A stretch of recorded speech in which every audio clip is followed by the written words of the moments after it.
Someone insults you. Your heart rate spikes. Your face flushes. Words form in your mouth before you even think them. Hours later, you're still replaying the moment, crafting perfect comebacks, feeling the sting as if it just happened. One comment from one person has hijacked your entire day, maybe your entire week. Now imagine a different version of you. Same insult, same words. But this time, you hear them and feel almost nothing. Not because you're suppressing emotions, not because you're pretending, but because somewhere deep in your operating system, you genuinely don't give those words the power to disturb your peace. The insult lands, and it's like throwing a pebble into the ocean. A tiny splash, then nothing. You move on with your day as if it never happened. This isn't fantasy. This isn't some superhuman ability reserved for monks on mountaintops. This is a skill, a trainable, practicable skill that the Stoics mastered 2,000 years ago and that you can develop starting today. Marcus Aurelius ruled the Roman Empire while facing plagues, wars, betrayals, and constant criticism. Seneca lived under the threat of execution by a mad emperor who could end his life on a whim. Epictetus was born a slave, his body owned by another man, subjected to treatment that would break most people. And yet, all three of these men achieved something remarkable, a level of inner peace that external circumstances simply could not touch. They weren't born with this ability, they built it. Through specific practices, specific ways of thinking, specific mental disciplines that anyone can learn. And that's exactly what I'm going to share with you today. Stay with me until the end of this video, because these 8 lessons have the power to fundamentally change your relationship with everything that happens to you. Not by changing your circumstances, but by changing how your mind processes those circumstances. And the 8th lesson, the final one, might be the most transformative thing you ever learn about emotional freedom. Let's begin with the foundation of everything. The first lesson is understanding that nothing external can truly harm you.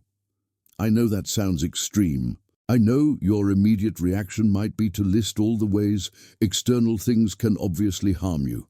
But stay with me, because this distinction is crucial. The Stoics made a radical claim. They said that events themselves are neutral. They have no inherent power to disturb you. What disturbs you is your judgment about the event, your interpretation, the meaning you assign, the story you tell yourself about what happened. Epictetus put it simply, it's not things that disturb us, but our judgments about things. Read that again. It's not the things, it's your judgments about the things. Someone insults you.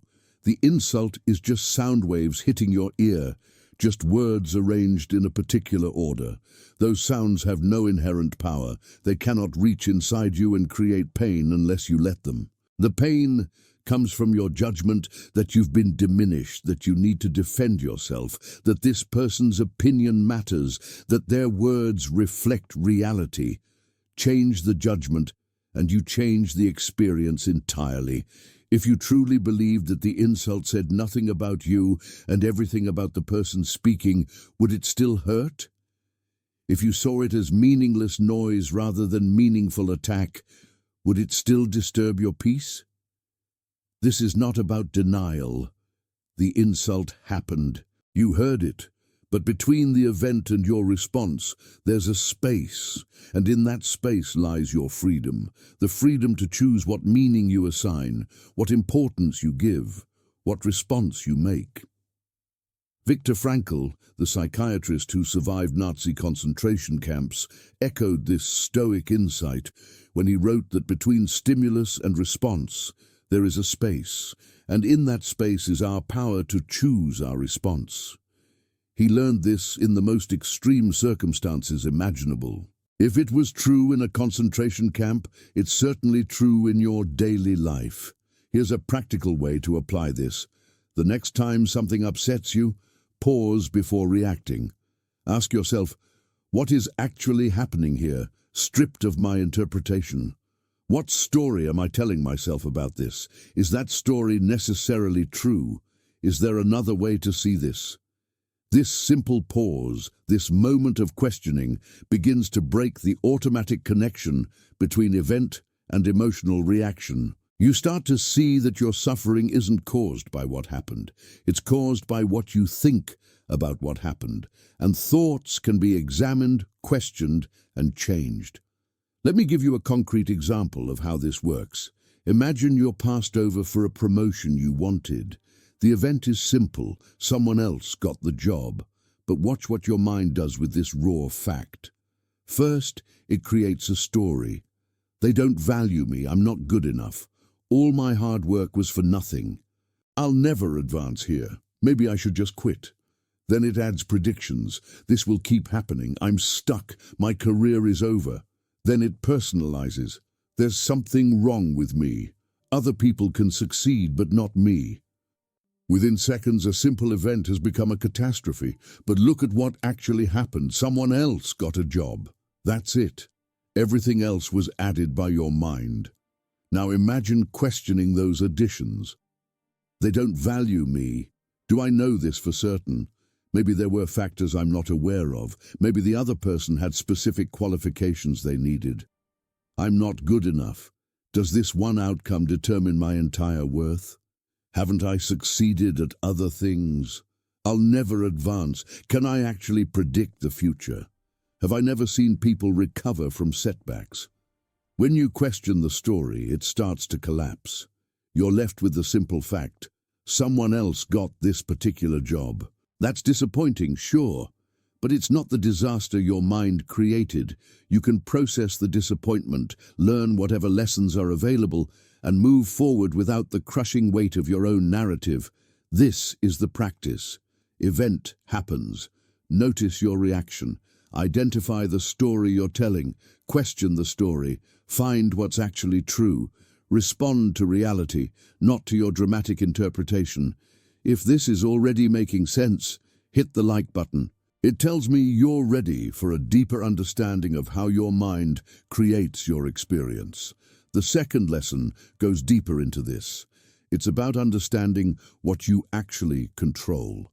And here's the uncomfortable truth. You control almost nothing.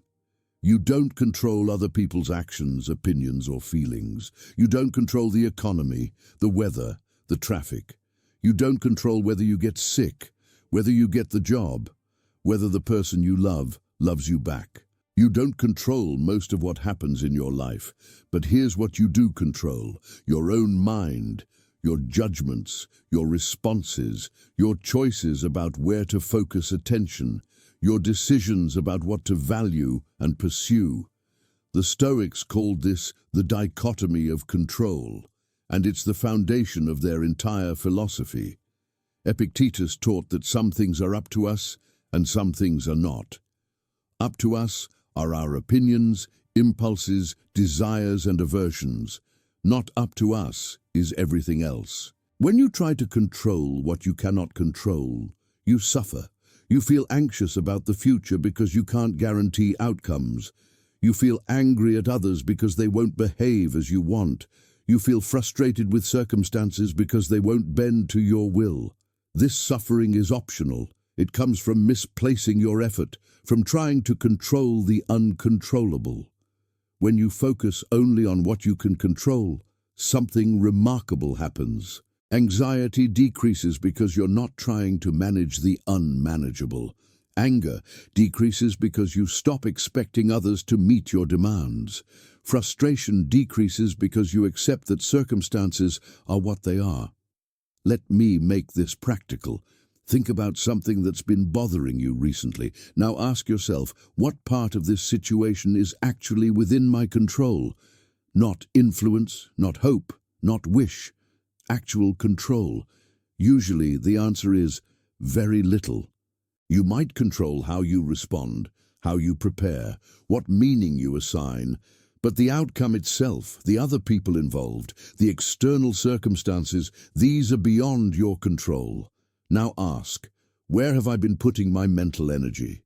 If you're like most people, you've been obsessing over the parts you can't control while neglecting the parts you can. You've been worrying about what might happen instead of preparing your response. You've been frustrated with others instead of managing your own reactions. Redirect that energy. Put 100% of your focus on what you actually control: your mind, your choices, your responses. Let everything else be what it will be. This shift alone can transform your experience of life. Let me make this even more concrete. Say you have a job interview tomorrow. What can you control? You can control how well you prepare. You can control what you wear when you arrive, how you present yourself. You can control your attitude, your energy, your focus during the interview. What can't you control? Whether they like you, whether you're the best candidate, whether they're having a good day, whether the position gets cut, whether someone internal was always going to get it. The final decision is entirely outside your control. Now, where do most people put their mental energy before an interview? They worry obsessively about the outcome. They imagine rejection. They try to predict what the interviewers will think. They lose sleep over something they cannot influence. What if instead you put all that energy into what you actually control? Perfect your preparation. Research the company thoroughly. Practice your responses. Get good sleep. Arrive early and centered. Be fully present during the conversation. Give your absolute best, and then let the outcome be whatever it will be. This approach doesn't guarantee you'll get the job. Nothing can guarantee that because the decision isn't up to you. But it guarantees you'll perform at your best. It guarantees you won't torture yourself with useless worry. And it guarantees that whatever happens, you'll know you did everything within your power. Seneca wrote beautifully about this. He said that the wise person does everything well, but remains indifferent to outcomes. Not indifferent in the sense of not caring, but indifferent in the sense of not attaching their peace to results they can't control. You give your best and accept what comes. That's freedom. There's another dimension to this that's worth exploring. When you truly internalize the dichotomy of control, you stop taking things personally. If someone's rudeness isn't within your control, why would you take it as a personal attack? Their behavior is about them, not you. You can't control it, so why be disturbed by it? This reframe is powerful. The rude driver isn't doing something to you. They're just doing something, and you happen to be nearby. The critical colleague isn't attacking you specifically. They're expressing their own issues, and you happen to be the target. When you see that others' behavior is outside your control, and therefore not really about you, it loses its sting. The third lesson is about the stories we tell ourselves. Your mind is a story-generating machine. It takes raw events and instantly weaves them into narratives. And those narratives, not the events themselves, are what you actually experience. Someone doesn't text you back. That's the event. But your mind doesn't stop there. It creates a story. They're ignoring me. They don't care about me. I must have done something wrong. I'm not important to them. This story triggers emotions, hurt, anxiety, self-doubt. And you suffer, not because of the late text reply, but because of the story you created about it. Meanwhile, the actual reason might be completely different. They're busy, their phone died, they're dealing with something difficult, they simply forgot. But your mind, without any evidence, created a painful narrative and then reacted to its own creation as if it were fact. The Stoics were keenly aware of this tendency. Marcus Aurelius wrote extensively about observing his own thoughts, about not automatically believing every impression that entered his mind. He practiced seeing events as they actually were, stripped of the dramatic narratives his mind wanted to add. This is one of the most powerful skills you can develop, learning to separate event from story. When something happens, can you notice the raw event before your mind elaborates? Can you catch yourself in the act of story-making? Can you question the narrative before it takes hold? Here's an exercise. Think of something that upset you recently. Now separate the objective facts from your interpretation. What actually happened? just the observable events. And what story did you tell yourself about what it meant? You might find that the facts are simple and neutral. Someone said words, someone did an action, something occurred. But your story was dramatic and painful. They hate me. I'm a failure. This always happens. Things will never get better. The facts didn't cause your suffering. The story did, and stories can be questioned. Is this story definitely true? What evidence supports it? What evidence contradicts it? Is there another story that fits the facts equally well? When you become skilled at separating fact from fiction, you become much harder to disturb.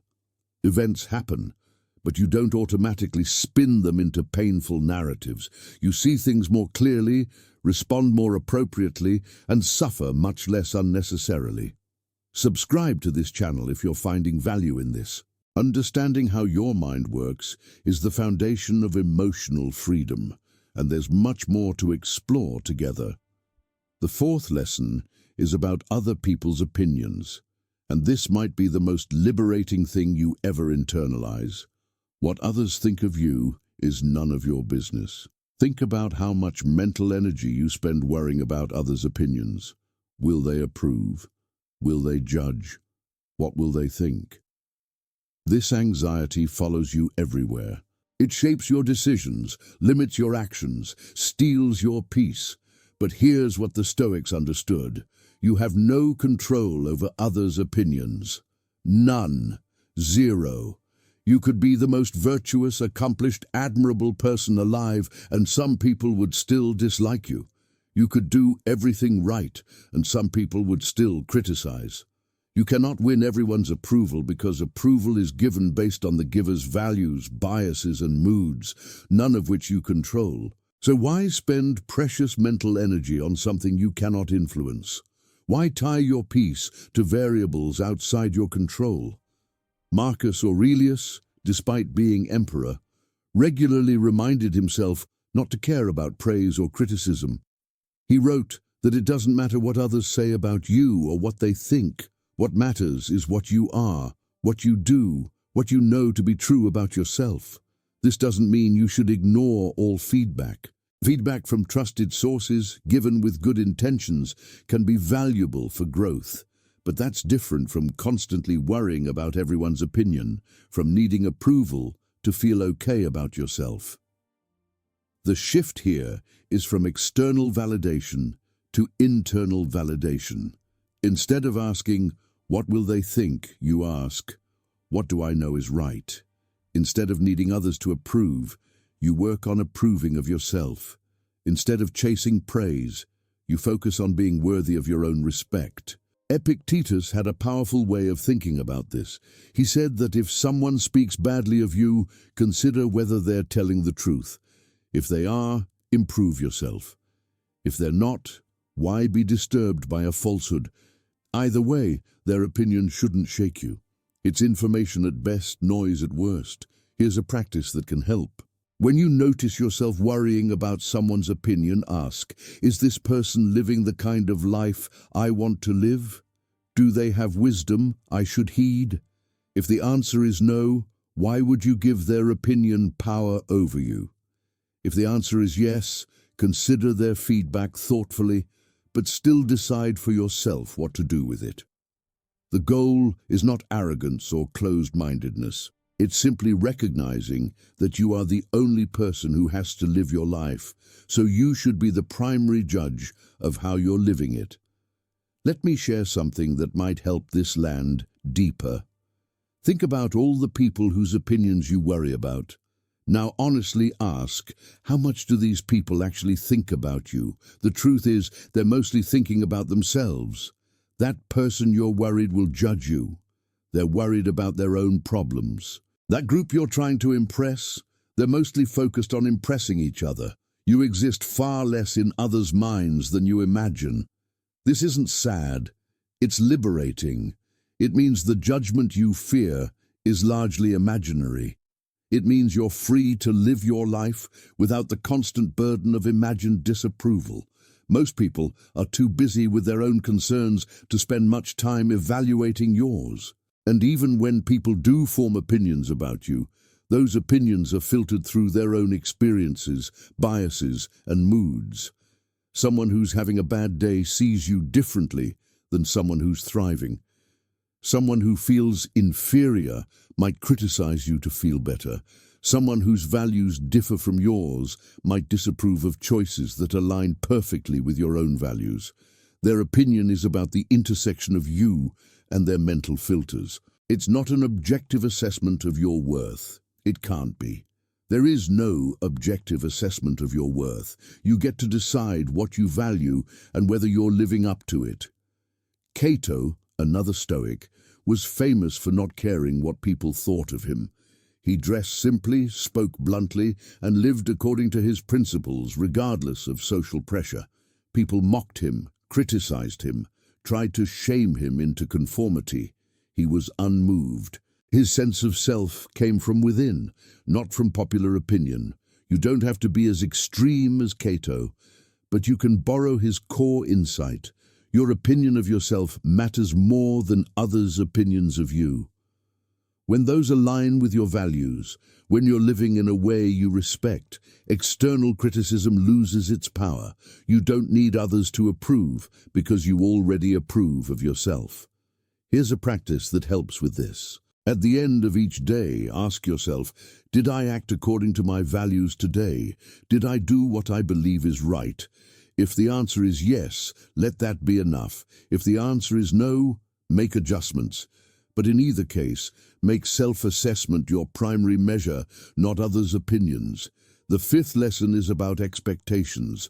Most of your suffering comes from the gap between what you expect and what actually happens. You expect people to be fair, and they're not. You expect plans to work out, and they don't. You expect effort to be rewarded, and it isn't. Each unmet expectation creates pain. The Stoics had a radical solution. Adjust your expectations to match reality, not to become pessimistic but to become realistic, to expect that people will sometimes be unfair, that plans will sometimes fail, that effort will sometimes go unrewarded. When you expect these things, they don't shock you. They don't feel like violations of how things should be. They're just things that happen, as you knew they might. Marcus Aurelius began each morning reminding himself of the difficult people he would encounter. He would tell himself that today he would meet people who are ungrateful, arrogant, dishonest, and selfish. He wasn't being pessimistic, he was being prepared. When those people actually showed up, he wasn't surprised or disturbed. He had expected them. This practice of anticipating difficulties is called premeditatio malorum, the premeditation of evils. The Stoics would regularly imagine things going wrong. Not to be negative, but to remove the element of surprise, which is often what makes difficulties so disturbing. Think about the last time you were really upset. Chances are, part of what upset you was that you didn't expect it. The betrayal was shocking, the failure was surprising, the criticism came out of nowhere. Your suffering was amplified by the gap between your expectation and reality. Now imagine you had expected the possibility, not hoped for it, not believed it was likely, but simply acknowledged it could happen. The same event would have hit differently. The shock would be gone. You'd still have to deal with it, but without the additional pain of violated expectations. Here's a practical application. For any important situation in your life, honestly ask yourself, what could go wrong? What might not meet my expectations? How might people disappoint me? Not to be paranoid, but to be prepared. And then ask, if these things happen, how would I respond? What would I do? This mental rehearsal doesn't prevent bad things from happening, but it removes their power to devastate you. You've already processed the possibility. You've already planned your response. When reality arrives, you're ready. There's a deeper level to this practice. It's not just about expecting specific difficulties. It's about cultivating a general acceptance that life involves difficulty. We live in a culture that promises comfort, that suggests happiness means the absence of problems, that treats any difficulty as an aberration. The Stoics saw it differently. They understood that difficulty is woven into existence. To be alive is to face challenges. This isn't pessimism, it's realism. And strangely, accepting this reality brings more peace than fighting it. When you expect life to be smooth and it isn't, you suffer twice, once from the difficulty itself, and once from the shock that it happened. When you accept that difficulty is part of the package, you only suffer once. The shock is gone. You're not outraged that life contains problems. Of course it does. It always has. It always will. Seneca wrote letters to friends who were facing hardships, and his tone was always the same. Yes, this is hard, and yes, this is life. He didn't minimize their pain, but he also didn't amplify it by treating difficulty as surprising. He helped them see their struggles as normal, as human, as something everyone faces in their own way. This perspective is strangely comforting. Your problems aren't evidence that something is wrong with you or that the universe is against you. They're just problems, the kind that everyone has, the kind that have always existed. You're not alone in facing difficulty. You're joined with all of humanity, past and present. So when things go wrong, try this reframe. Of course this is happening. This is what life includes. Not resignation, but acceptance. Not giving up, but putting down the extra burden of outrage and surprise. Deal with what's in front of you without the added weight of violated expectations. The sixth lesson is about the present moment. Most of your suffering exists in the past or future, not the present. You're replaying something that already happened, feeling the pain again and again. Or you're anticipating something that might happen, feeling fear or anxiety about a future that doesn't yet exist. The present moment right now is usually fine. You're breathing, you're alive. Nothing catastrophic is happening in this exact second.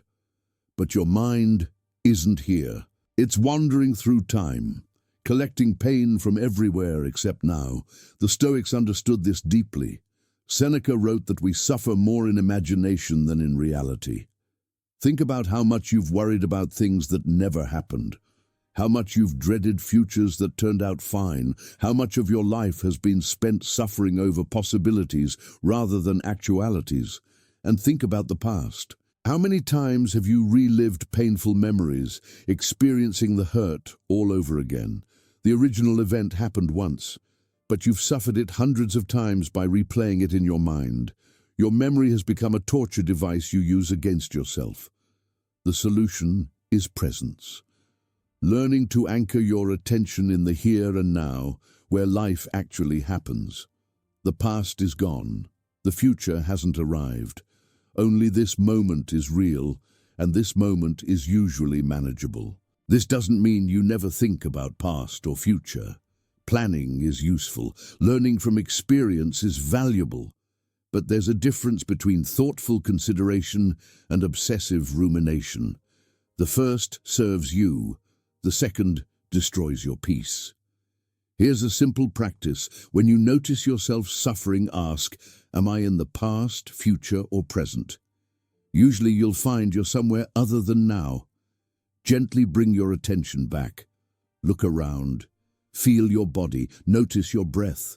What's actually happening right now, not in your memories or projections. Often you'll find that right now is okay. The suffering was in your time travel, not in your actual life. And just recognizing this begins to loosen the grip of past and future on your peace. Marcus Aurelius practiced this constantly. He wrote reminders to himself about staying present, about not letting his mind wander into anxious speculation or painful memory. He knew that presence was protective. The more he stayed in the now, the less he suffered from the then and the might be. Let me give you some specific techniques for cultivating presence, because this is a skill that requires practice. First, use your senses to anchor yourself. When you notice your mind wandering to past or future, deliberately engage your senses with what's around you. What do you see right now? What sounds are present? What sensations exist in your body? What textures can you feel? This sensory engagement pulls you into the present because your senses only operate in the now. Second, use the breath. Your breath is always happening in the present moment. When you focus on breathing, you're focusing on now. Take 3 conscious breaths, really feeling the air enter and leave your body. This simple practice can snap you out of mental time travel and into current reality. Third, ask yourself, what is actually required of me right now? Not tomorrow, not later, right now. Usually, the answer is simple. Maybe it's completing a task, having a conversation, or simply being where you are. This question clarifies the present moment and reduces the overwhelm of thinking about everything at once. Fourth, notice when you're rehearsing or replaying. Mental rehearsal is when you run future scenarios over and over, practicing conversations that might never happen, worrying about outcomes you can't control. Replaying is when you run past events through your mind, reliving pain, arguing with ghosts. When you catch yourself doing either, gently redirect. You can acknowledge the thought without following it. There's a worry about the future. I don't need to engage with it right now. These practices build the muscle of presence over time. At first, you'll catch yourself wandering constantly. That's normal. The goal isn't to never wander, it's to notice when you've wandered and return. Each return strengthens the capacity to stay present. There's a profound Stoic insight here too. The present moment is the only place where you have any power. You can't change the past. It's done. You can't act in the future. It doesn't exist yet. You can only act now, in this moment. When you're mentally elsewhere, you're actually powerless, even though your mind is working hard. When you're present, you have full access to whatever power you possess. This is why presence matters so much for not being affected by things. When something disturbing comes to mind from the past or future, you can ask, is this happening now? If not, you have the option to set it aside. You don't have to engage with memories or worries that steal your current peace. You can acknowledge them and return to the only moment that's actually real. Comment below with one thing from your past or one worry about your future that keeps stealing your present peace. Writing it out begins to externalize it, to see it as the mental construction it is rather than the reality it pretends to be. The 7th lesson is about your reactions. Here's something the Stoics understood that most people don't. You are not your reactions. Emotions arise, thoughts appear, impulses surge, but you are the awareness behind all of these, not the phenomena themselves. When anger arises, you have a choice. You can become the anger, identify with it completely, let it speak through you, and act through you. Or you can observe the anger, notice it as something happening within you, and choose how to respond to it. This is a crucial distinction. Most people are completely merged with their emotions. Fear arises, and they become fearful. Anger arises, and they become angry. The emotion takes over completely, and they lose all perspective and choice. The Stoics practiced disidentification. They trained themselves to observe their mental states without being controlled by them. Marcus Aurelius would write about his own thoughts as if examining specimens. He would note when he felt irritated, and instead of becoming the irritation, he would study it. What triggered this? Is it justified? Does it serve me? Should I act on it or let it pass? This observer perspective is immensely powerful. When you can watch your emotions rather than be your emotions, you maintain choice. You can feel anger arising and decide not to express it.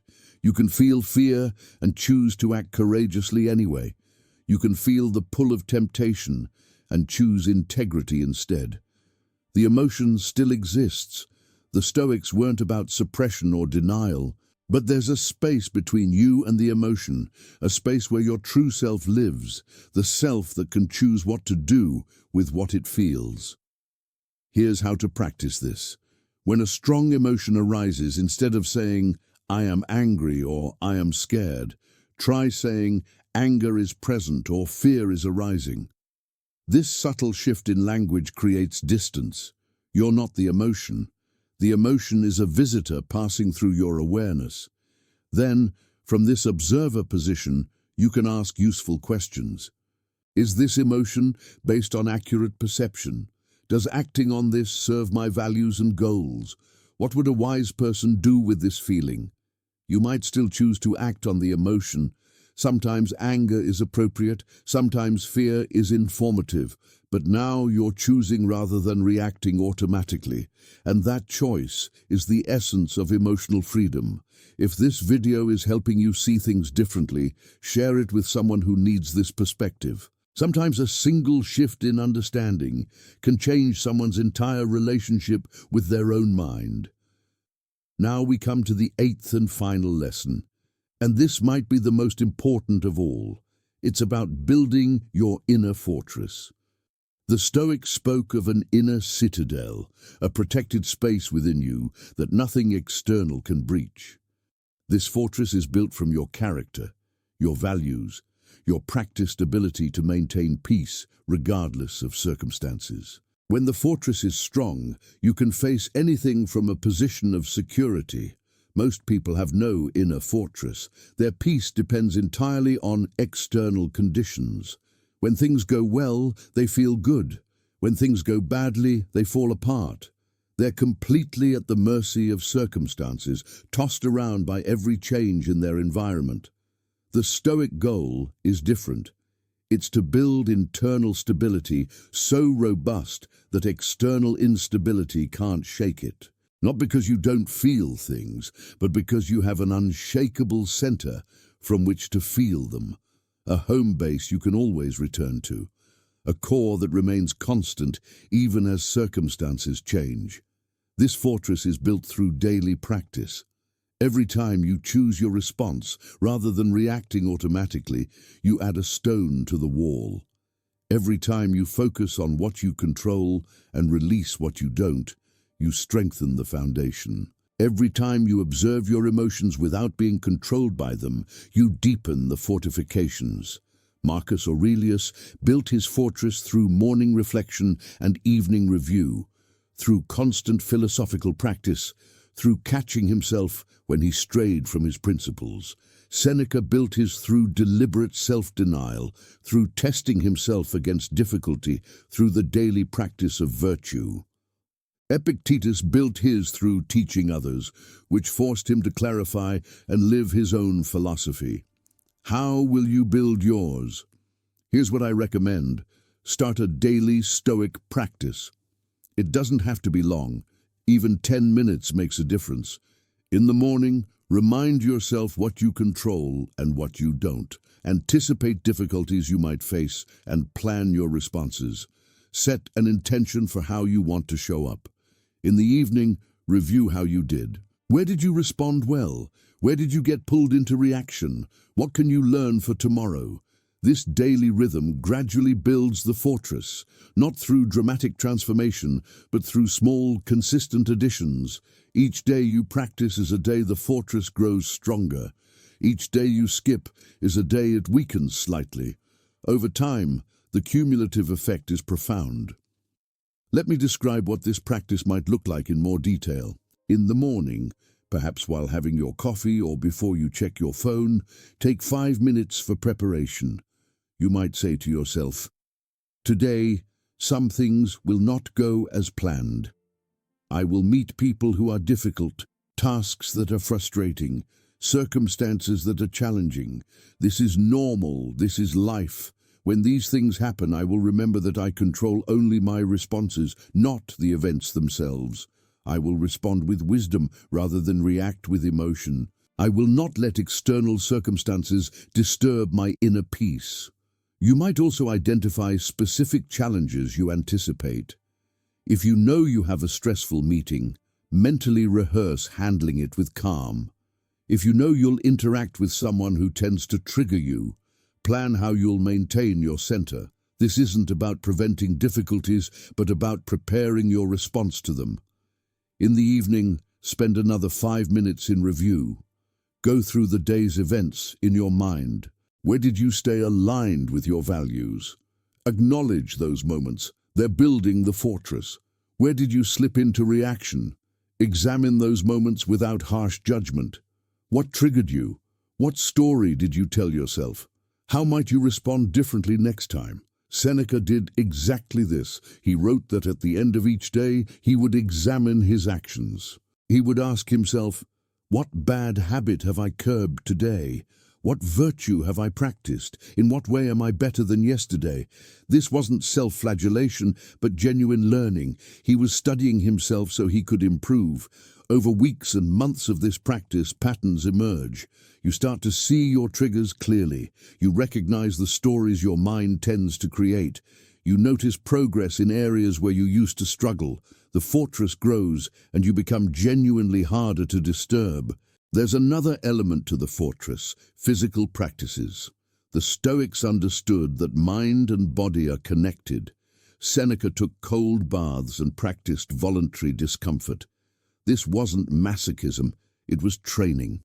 When you deliberately face discomfort, you prove to yourself that you can handle it. Your tolerance grows. Things that used to feel unbearable become manageable. You can incorporate similar practices: cold showers, fasting occasionally, choosing the harder option when both would serve. Each time you voluntarily face discomfort, you're telling yourself, I am not fragile. I can handle difficulty. I don't need constant comfort to be okay. There's another element to the fortress: purpose.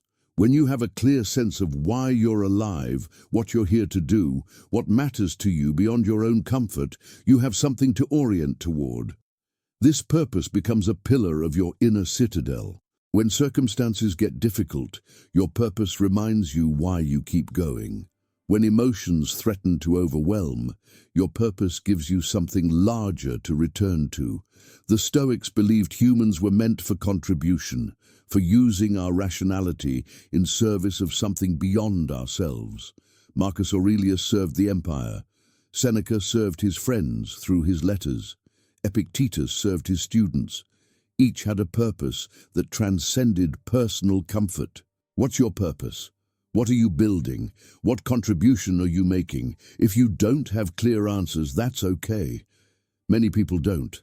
But the search itself is valuable, and even a rough sense of direction helps build the fortress. Finally, the fortress is strengthened by community. The Stoics weren't lone wolves. They had teachers, friends, fellow practitioners. They sharpened each other, held each other accountable, provided support when times were hard. Who are your philosophical friends? Who can you talk to about these ideas? Who shares your commitment to growth and peace? If you don't have such people in your life, seek them out. Join communities, online or offline, where these ideas are discussed. Read the Stoics as if they were friends speaking to you across time. Build connection around what matters. The inner fortress isn't built in isolation. It's built with the help of others who are building their own. We strengthen each other. Let me leave you with a vision of what's possible. Imagine going through your days with a fundamental sense of peace that circumstances can't touch. Not numbness, not indifference, but stability. You still feel things fully. You still engage with life passionately, but there's a core of calm underneath it all, a knowing that you'll be okay no matter what happens. Someone insults you, and you barely notice. A plan fails, and you adapt without drama. Bad news arrives, and you respond with clarity rather than panic. The things that used to ruin your day now barely register. Not because you're suppressing, but because you've genuinely stopped giving them power over you. This is what the Stoics achieved. This is what's available to you. Not immediately, not perfectly, but progressively. Each day you practice, you get a little closer. Each challenge you face with wisdom makes the next one easier. Each time you choose response over reaction, you prove to yourself that you can. The path is clear. The practices are simple. The only question is whether you'll walk it. Here's what I want you to understand as we finish. The state I've described, where nothing external can truly shake you, isn't a destination you arrive at once and stay at forever. It's more like fitness. You have to maintain it. There will be days when you're stronger and days when you're weaker. Times when you handle everything with grace and times when you slip into reaction. That's okay. The Stoics themselves weren't perfect. Marcus Aurelius wrote his meditations as reminders to himself because he needed reminding. Seneca admitted his own struggles and failings. They weren't superhuman. They were human beings working at becoming better. And that's all you need to do. The goal isn't perfection, it's progress. Each time you catch yourself reacting and return to response, you've succeeded. Each time you separate event from story, even briefly, you've grown. Each time you return to the present moment from anxious wandering, you've practiced the skill. These small victories accumulate. And there's something else worth knowing. The peace you're building isn't just for you. When you become less reactive, everyone around you benefits. Your relationships improve because you're not bringing unnecessary drama. Your work improves because you're not distracted by emotional turbulence. Your health improves because you're not constantly stressed. The ripple effects extend far beyond your own experience. The Stoics believed in living for the common good. They saw individual improvement as connected to collective improvement. When you become more stable, more wise, more unshakable, you become a better friend, partner, parent, colleague, citizen. Your inner peace becomes a gift to everyone in your life. So this work isn't selfish. It's one of the most generous things you can do.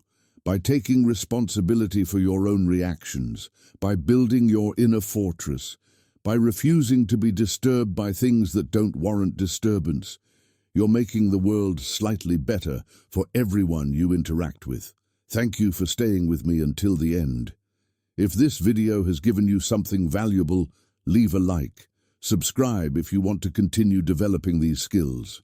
And comment below with the word fortress to show me you're committed to building your inner citadel. Remember, nothing can affect you without your permission. The permission has always been yours to give or withhold. Now you know how to withhold it. Start today. Not tomorrow, not next week, today. Choose one lesson from the 8 we discussed and practice it consciously. Maybe it's separating event from interpretation. Maybe it's focusing only on what you control. Maybe it's questioning your stories or cultivating presence. Whatever resonates most, make it your practice for this week. Then add another lesson the following week, and another the week after. Within 2 months, you'll have internalized all 8. Within a year, they'll be second nature, and you'll look back amazed at how much used to disturb you that no longer does. This is the Stoic promise, not a life without challenges, but a self that can meet any challenge. Not the absence of difficulty, but the presence of wisdom. Not numbness, but freedom. True, unshakable freedom. It's available to you. It's been available all along. Now you know the path. See you in the next video.